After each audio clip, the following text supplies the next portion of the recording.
অখিল গগৈয়ে তৰ্ক বিতৰ্ক কৰি লাভ নাই। এটা অখিল গগৈ ডাঙৰীয়াই কি তৰ্ক বিতৰ্ক কৰি আছে মই নাজানো। অখিল গগৈৰ পত্নী সন্দৰ্ভত তদন্ত কৰাৰ একো প্ৰয়োজন নাই। তদন্ত কেতিয়া হ'ব? যেতিয়া কোনোবাই ক'ব ছেকেণ্ড ডিভিজন মই পোৱা নাই, চৰকাৰে ভুলকৈ কৈছে। সূৰ্য পূবৰ পৰা ওলাই, ইয়াৰ ওপৰত তদন্ত হয় নেকি? সংবাদ মেলত মুখ্যমন্ত্ৰীৰ এই বৃহৎ মন্তব্য। দ্বিতীয় বিভাগত উত্তীৰ্ণ হৈ কেনেকৈ চাকৰি পালে সকলোৱে জানে। ৰাইজে কৈছে যে তেখেতে ছেকেণ্ড ডিভিজন পাইছিল। ঢেকিয়াজুলি কলেজৰ অধ্যাপিকা এগৰাকীয়ে অলৰেডি বাতৰি কাকতত টিভিত কৈ দিলে, ফেচবুকত দি দিলে যে এওঁতকৈ মোৰ নম্বৰ বেছি আছিলে। তাৰপিছত তেওঁ ক'লে মোৰ পত্নী ৰিচাৰ্চ PhD ডিব্ৰুগড় ইউনিভাৰ্চিটিয়ে ক'লে যে তেতিয়া আমাৰ কোনো PhDৰ ব্যৱস্থাই নাছিল। গ'ল এতিয়া ইয়াৰ ওপৰত কি ইনকুৱাৰী লাগে মই বুজি পোৱা নাই। গতিকে তদন্ত হৈয়ে গ'ল। ৰাইজে বেলেগকৈ তদন্ত কৰাৰ একো প্ৰয়োজন নাই বুলি উল্লেখ মুখ্যমন্ত্ৰী হিমন্ত বিশ্ব শৰ্মাৰ। এতিয়া ইমান ধুনীয়াকৈ কথাখিনিতো তদন্তটো কৰিয়ে দিলে দেখোন ৰাইজে। লোকসেৱা ভৱনত ডক্টৰ হিমন্ত বিশ্ব শৰ্মাৰ সংবাদ মেলতেই অখিল গগৈক উভতি ধৰিলে মুখ্যমন্ত্ৰীগৰাকীয়ে।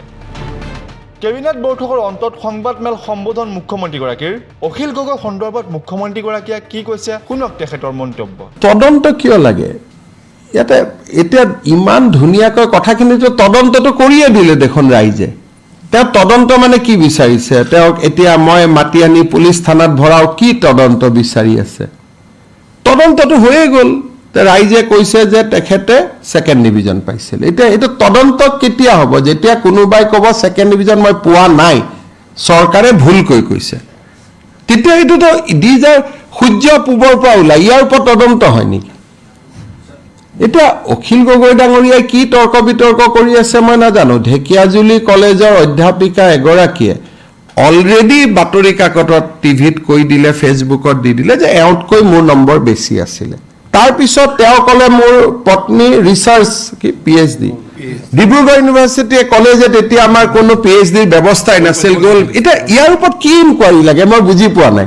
চাকৰিটো ল'লে, এতিয়া ইনকুৱাৰী কি কৰিম? ইনকুৱাৰী তাবুৰাম তাইত ডাঙৰীয়া আছিল সেই সময়ত। এতিয়া মই মৃত মানুহজনক লৈ এতিয়া কি ইনকুৱাৰী কৰিম? তেখেতক আনি মই সুধিব লাগিব নেকি যে আপোনাক কোনে সেই সময়ত ৰিকুৱেষ্ট কৰিছিল?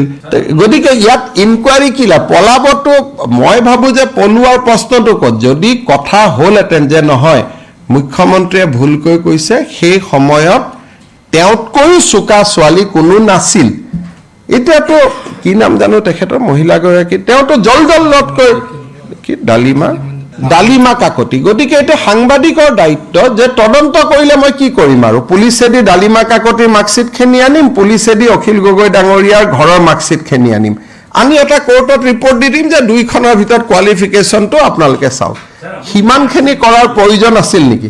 নাই, তেওঁলোকে নাজানে। সেইটো সময়ত চাকৰি পোৱাৰ পিছত মই বি বৰুৱা কলেজৰ গোটেই ঘটনাটো তদন্ত কৰি মই অসন্তুষ্ট হৈ সেই সময়তে বি বৰুৱা কলেজৰ মেনেজিং কমিটিখন মই পৰিৱৰ্তন কৰি দিছিলোঁ। যিহেতু মোৰ ওপৰত কমপ্লেইন আহিছিল যে চোকা ছোৱালী এজনী থাকোঁতে এখেতে চাকৰিটো কিয় পালে। তাৰ পিছতেই মই গভৰ্ণিং বডিয়ে মাৰ্কছ দিয়া বস্তুটো মই উইথড্ৰ কৰি দিছিলোঁ। এইবোৰ পাৰচেপশ্যন, মই ইমান ইংৰাজী নাজানো ভাই, মোৰ কথাটো চিম্পুল কথা। দুখন চাৰ্টিফিকেট আছিল, এগৰাকী চোকা ছোৱালীয়ে চাকৰি নাপায়, তাতকৈ তলৰ ছোৱালী এগৰাকীয়ে চাকৰি পালে। মই বি বৰুৱা কলেজক সুধিলোঁ, বোলে চাকৰিটো দিয়েই দিলোঁ ছাৰ। তেতিয়াই মই অৰেল নম্বৰটো নোহোৱা কৰি দিলোঁ। এইটো নহয় যে মই তেতিয়াও বহি আছিলোঁ, তাৰ পিছতে মই প্ৰথমবাৰ অসমৰ কলেজবিলাকত অৰেল নম্বৰটো বন্ধ কৰি দিলোঁ। কাৰণ এইখন মাৰ্কশ্বিট অৰেল নম্বৰৰ ওপৰত তেওঁ চাকৰি লৈছিল। ইমানেই কথা আৰু। এইটো কি ইনকুৱাৰী লাগে মই বুজি পোৱা নাই। এইটোতো ইনকুৱাৰী গভৰ্ণমেণ্ট অফিচে টকা খালে ইনকুৱাৰী হয়। এইটোতো ভাই এটা নৈতিকতাৰ প্ৰশ্ন। মইতো অনুৰোধ কৰিম যে অখিল গগৈ ডাঙৰীয়াই ডালিমা কাকতিৰ ঘৰত গৈ তেওঁৰ মাৰ্কশ্বিটখন চাই ল'ব লাগে। ইমানেই কথা।